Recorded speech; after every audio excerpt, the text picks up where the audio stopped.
Chennai Perungalathur GST சாலை இரணியம்மன் கோவில் முன்பு தங்களது காருக்கு பூஜை போட வந்த ஒருவர் காரை சாலையின் மத்திய பகுதியை ஒட்டி நிறுத்தியதாக கூறப்படுகிறது.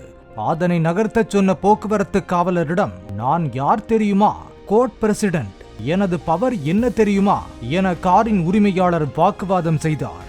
அவருடன் வந்த பெண்ணும் தன் பங்குக்கு போக்குவரத்து காவலரை மிரட்டிய காட்சிகள் வீடியோவில் பதிவாகியுள்ளன.